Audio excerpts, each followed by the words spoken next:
आप सभी दर्शकों का बहुत बहुत स्वागत है देश न्यूज के खास कार्यक्रम ब्लैक बॉक्स में। मैं हूं आपके साथ निशा तिवारी। दर्शकों, ब्लैक बॉक्स में आज हम बात करेंगे असीरगढ़ के किले की, साथ ही साथ अश्वत्थामा के रहस्यों की।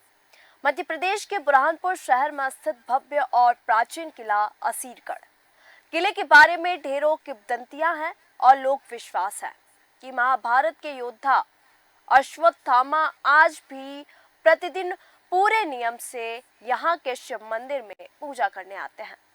कहानी उस टाइम की है जब मलिक रजा फारूकी नाम के अधिकारी ने दिल्ली सल्तनत की कमजोरी का लाभ उठाकर 1398 ईस्वी में खुद को आजाद घोषित कर दिया था।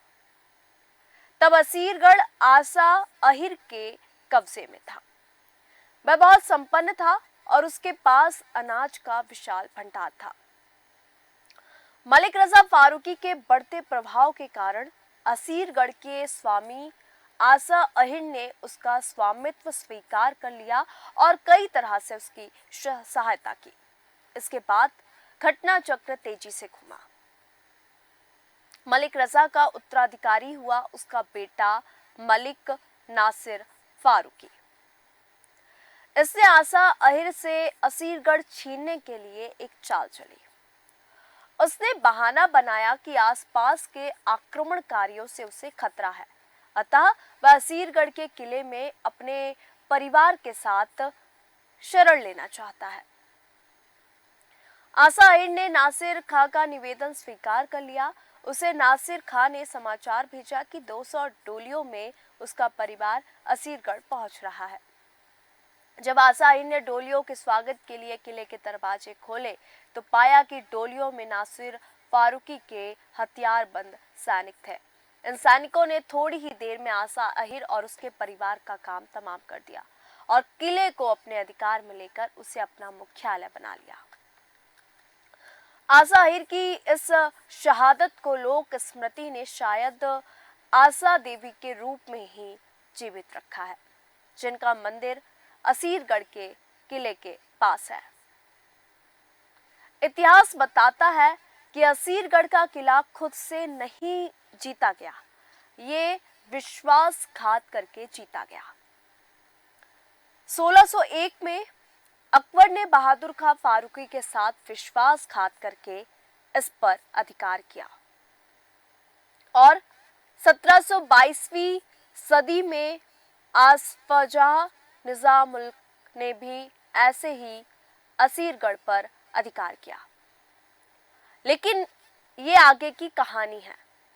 असीरगढ़ की कहानी नासिर खां और आसा अहिर से भी पुरानी है। 9वीं से 12वीं शताब्दी तक असीरगढ़ में टाक नामक राजपूत राजवंश की सत्ता थी। इस वंश के एक शासक ने 1191 में मोहम्मद गोरी के विरुद्ध पृथ्वीराज चौहान का साथ दिया। शौर्य की परंपरा आगे भी असीरगढ़ की संपत्ति रही। आगे रावचंद चौहान ने सुल्तान अलाउद्दीन की सेना से लड़कर वीरगति को वो प्राप्त हुए। अलाउद्दीन के समय से असीरगढ़ की प्राचीरों पर दिल्ली के सुल्तानों की पताका फहरने लगी। जब दिल्ली के तख्त पर खिलजी सुल्तान जलालुद्दीन था, तब 1296 में सुल्तान के भतीजे अलाउद्दीन को देवगिरी के यादव राजा रामचंद्र से कर वसूल करने के लिए भेजा गया। जब अलाउद्दीन खिलजी देवगिरी से लौटा तो उसने असीरगढ़ पर आक्रमण और उस पर अधिकार करके चौहानों को वहां से खदेड़ दिया। दिल्ली के सुल्तान अलाउद्दीन खिलजी के समय असीरगढ़ दिल्ली सल्तनत का अंग हो गया और फारूकी वंश की स्थापना तब तक वह दिल्ली के अधीन ही रहा।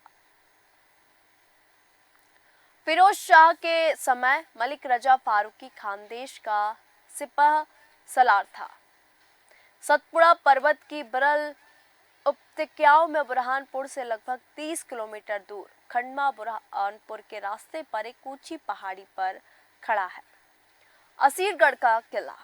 मुंबई की ओर जाने वाली रेल से दाहिनी और दूर से ही इस किले की मस्जिद की मीनारें हमको देखने को मिल जाएंगी। वह इतिहास प्रसिद्ध किला जिसे मध्यकाल में दक्कन जाने के रास्ते का पहरेदार माना जाता था और उस पर कब्जा किए बगैर दक्कन की ओर अभियान करना असंभव था। मुगल सम्राट अकबर के समय का इतिहासकार फैजी सरहिंदी इसे न केवल विश्व के आश्चर्यों में से एक मानता है, बल्कि ये भी कहता है कि जिसने इसे नहीं देखा उसने इसका अनुमान देना असंभव है। फैजी ने इसे 1600 ईस्वी के बसंत में देखा था, जब वह असीरगढ़ पर हुए मुगल आक्रमण के समय मुगल सेना के साथ आया था। 400 साल पहले जो किला विश्व के आश्चर्य के समान था, आज गुमनामी के अंधेरे में खड़ा है।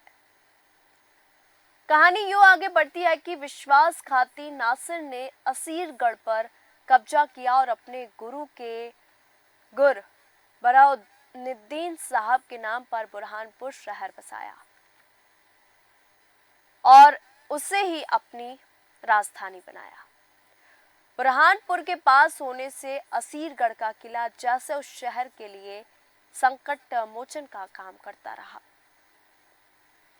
जब बुरहानपुर पर संकट आए और ये बहुत बार आए, तो बुरहानपुर के राजमहल से सुल्तान और शहर के खास लोग असीरगढ़ में आकर शरण लेते रहे। वैसे ही जैसे मुगलों के समय खिड़की के लिए दौलताबाद का किला था।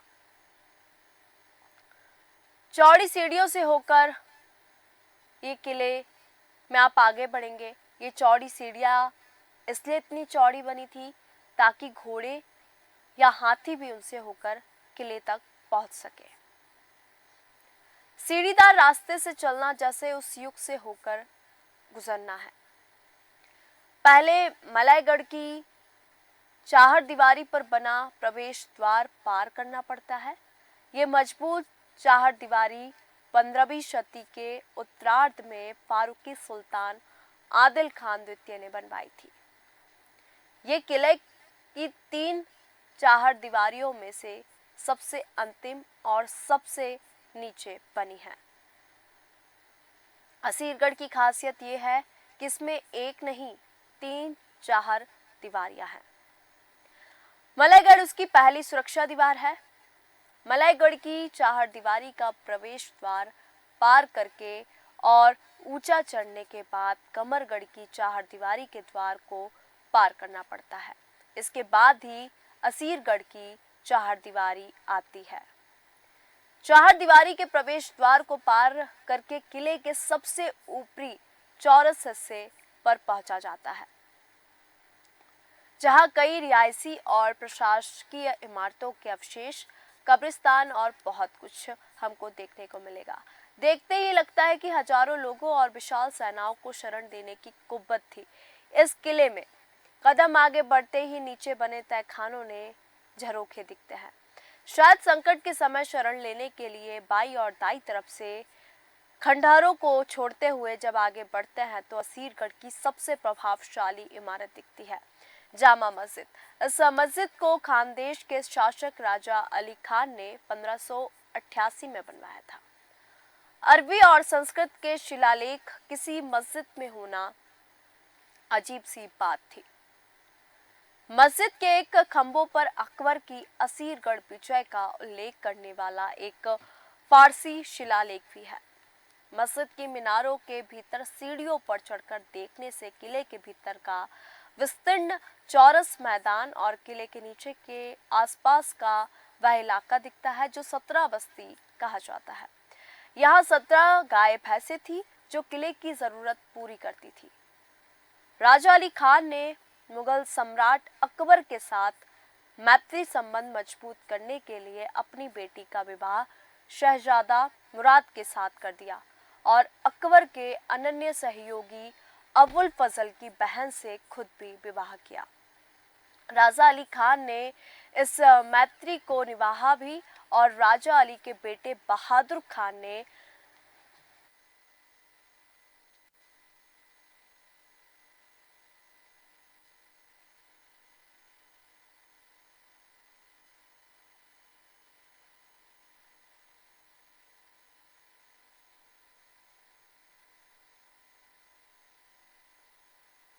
बहादुर खान ने मुगल बादशाह की अधीनता मंजूर नहीं की और फिर असीरगढ़ के किले को मुगल सेनाओं ने घेर लिया।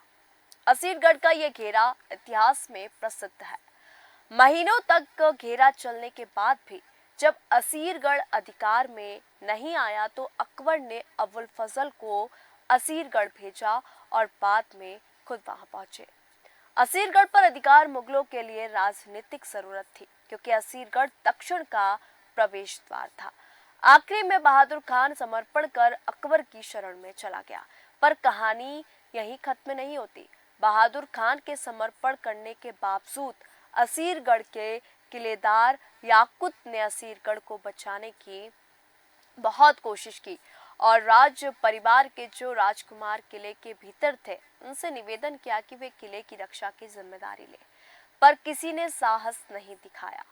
फारूकी वंश के राजकुमारों की कायरता से वह निराश होकर उससे जहर पीकर जान दे दी। असीरगढ़ में याकुत की बलिदान कथा किसी शिलालेख में अंकित नहीं है, पर उसकी कहानी वहां लगे सभी मुगल शिलालेखों में सबसे अधिक चमकदार आपको देखने को मिलेगी। बहादुर खान का क्या हुआ ये तो पता नहीं, पर असीरगढ़ के किले के नीचे लोक निर्माण विभाग के विश्राम गृह में एक छोटी तोपें रखी है। उस पर बहादुर खान का नाम जो है वो खुदा हुआ है। ये तोप गोवा में बनी थी। उस टाइम में पुर्तगाली लोग अच्छे तोपची होते थे और फारूकी शासकों के तोपखानों में गोवा के कई पुर्तगाली अधिकारी नियुक्त थे। इससे जब अकबर ने असीरगढ़ का घेरा डाला तो अपने साथ के एक पुर्तगाली पादरी से आग्रह किया कि वह असीरगढ़ के तोपखाने के पुर्तगाली तोपचियों को मुगलों की ओर करने की कोशिश करे। मुगल काल की कहानी कहने के लिए असीरगढ़ के पास ज्यादा कुछ नहीं है। अकबर ने असीरगढ़ किले के मुख्य प्रवेश द्वार के पास 2 शिलालेख और अंकित कराए। एक में उसकी असीरगढ़ विजय का जिक्र है और दूसरे में खानदेश का शासन शहजादा दनियाल को सौंपने का। फूटा दरवाजा में एक शिलालेख फारसी में है जो कहता है कि जब 1624 ईस्वी में राजकुमार शाहजहां पूर्व की ओर गया तो वह इस किले को अपने विश्वस्त राजा गोपाल गौंड को सौंप गया। ये तब की घटना है जब शाहजहां ने विद्रोह किया। बाद में शाहजहां ने राजा गोपाल को 5000 मनसबदार बना दिया और राजा की पदवी दी। आपको बता दें, गोपाल के बेटे मनोहर दास ने 1653 में किलेदारी संभाली थी और दरवाजा तमीर कराया था। असीरगढ़ के ऊपरी दरवाजे में एक शिलालेख शाहजहां के गद्दीशी होने के साल का है। उसमें हसन नामक किलेदार की तैनाती का जिक्र है। इस शिलालेख के पास औरंगजेब के समय का एक शिलालेख है जो कहता है कि औरंगजेब बादशाह बना तो अहमद को असीरगढ़ का किलेदार नियुक्त किया गया। जामा मस्जिद से आगे एक शिव मंदिर है। जनश्रुति है कि यहाँ अश्वत्थामा शिव जी की पूजा करते हैं, इसलिए शिव मंदिर न कहकर अश्वत्थामा का मंदिर इसको कहा जाता है। मौजूदा मंदिर शायद मराठों के समय बना होगा। अश्वत्थामा का ये मंदिर सदियों से चलता आ रहा है और हमें जैसे कुरुक्षेत्र से जोड़ देता हो। महापराक्रमी द्रोणाचार्य द्वारा पांडवों की सेना का विनाश, उनके अंत के लिए युधिष्ठिर का कथन अश्वत्थामा हता और उसके बाद धीरे से नरो व कुंजरो व द्रोणाचार्य का शस्त्र रख देना और फिर धृष्टद्युम्न द्वारा द्रोणाचार्य का सिर काट लिया जाना। तदंतर द्रोणाचार्य के पुत्र बेटे अश्वत्थामा का संकल्प पांडव वंश को नष्ट करने का और ब्रह्मास्त्र का प्रयोग उत्तरा के गर्भ पर, फिर उत्तरा का शाप विगलित शरीर के साथ अनंत काल तक भटकने का। किंवदंती कहती है कि अश्वत्थामा ने असीरगढ़ में शरण ले ली और आज भी वह इस किले पर भटकता है। महाभारत का युद्ध केवल कौरवों और पांडवों के बीच की लड़ाई नहीं थी, बल्कि ये एक ऐसा धर्मयुद्ध था जिसने कलयुग में भी बहुत कुछ सिखाया। इस युद्ध में कई बड़े योद्धा और वीर शामिल हुए, लेकिन महाभारत के कुछ किरदार ऐसे हैं जिनका नाम किसी न किसी वजह से आज भी लोगों के जुबान पर आ ही जाता है। इनमें से एक नाम है अश्वत्थामा, जो कि कलयुग में भी जिंदा है और लोगों का मानना है कि अश्वत्थामा आज भी जंगलों में भटक रहा है। अश्वत्थामा से जुड़े कई ऐसे सवाल और भ्रम हैं जिनका जवाब आज तक नहीं मिल पाया। आखिर महाभारत के युद्ध में ऐसा क्या हुआ कि अश्वत्थामा जो है वो आज भी भटकता है और आज भी जिंदा है। अश्वत्थामा महाभारत का एक ऐसा कैरेक्टर है जिसे लेकर कहा जाता है कि ये आज भी जिंदा है।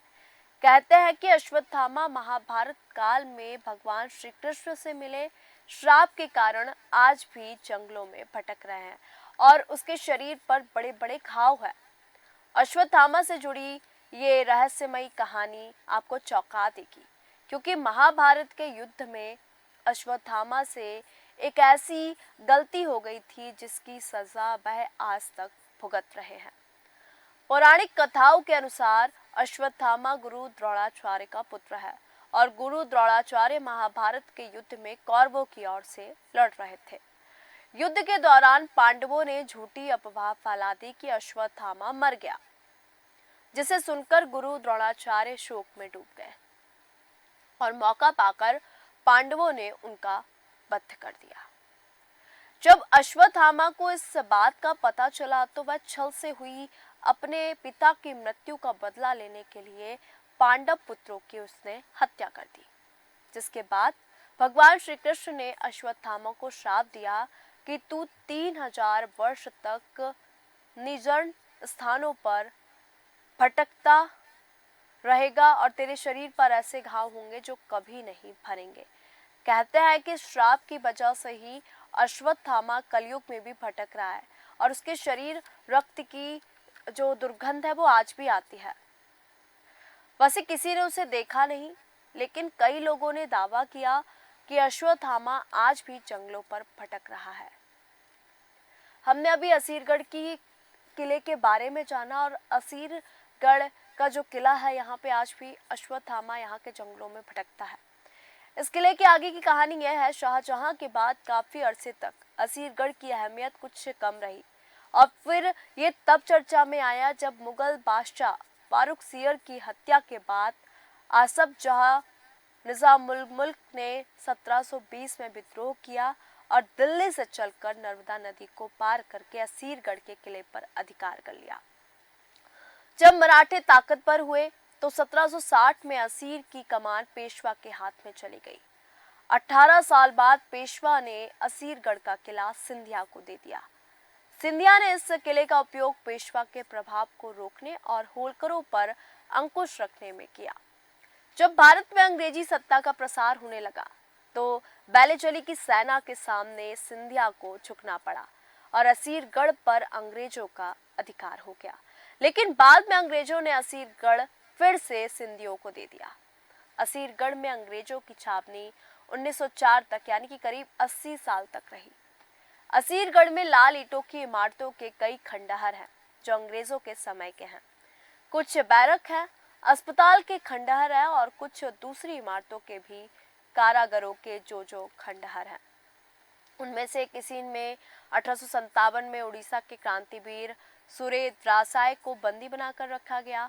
अंग्रेजों की यह नीति रही कि विद्रोहियों और पराजित शासकों को उनके इलाकों से दूर गुमनाम जगह में कैद रखा जाए, जिससे उनके खुद के इलाके के लोग उन्हें भूल जाए और उनका जनाधार खत्म हो जाए।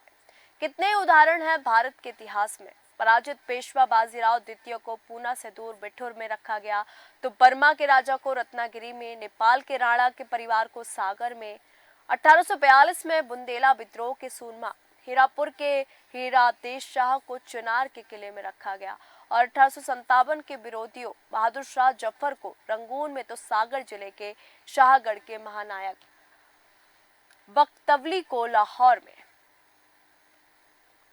मोती महल के उस पार पहाड़ी पर बने असीरगढ़ के किले पर डूबते सूरज की रक्तिम किरणें जैसे असीरगढ़ के रक्त रंजित इतिहास को आसमान के कैनवास पर उतार देना चाहती हैं। असीरगढ़ के इतिहास की प्रतिध्वनि रह रहकर गूंजती है और एक बरगी लगता है कि जामा मस्जिद में उकेरी गई संस्कृत की इबारत के साथ असीरगढ़ हमें शाह नेमान का सूफियाना कलाम भी सुनाना चाहती है। असीरगढ़ को यदि आसा अहिर के साथ हुआ विश्वासघात याद है तो वह किलेदार याकूत का बलिदान और गोपाल दास की वफादारी भी नहीं भूल पाएंगे। इस किले से निकलती हैं रहस्यमयी चीजें। महाभारत से जुड़ी इसकी तमाम मान्यताएं हैं, क्योंकि धरती पर आज भी जीवित है अश्वत्थामा।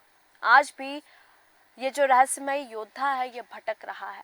आखिरकार क्यों जिंदा है, इसके पीछे क्या कारण है? असीरगढ़ किले में अश्वत्थामा क्यों भटक रहा है? अश्वत्थामा का क्या काला सच है, क्या काली छाया है? अश्वत्थामा की अमरता का रहस्य क्या है और इस असीरगढ़ का इतिहास क्या था? आज के खास कार्यक्रम ब्लैक बॉक्स में हमने आप सभी के साथ साझा किया। मध्य प्रदेश के बुरहानपुर जिले में स्थित है यह प्राचीन किला, जो आज भी रहस्यमयी बना हुआ है और उसके जो रहस्य है वो आज भी अनसुलझे हैं। आज की खास कार्यक्रम ब्लैक बॉक्स में फिलहाल इतना ही। बने रहिए देश न्यूज के साथ। नमस्कार।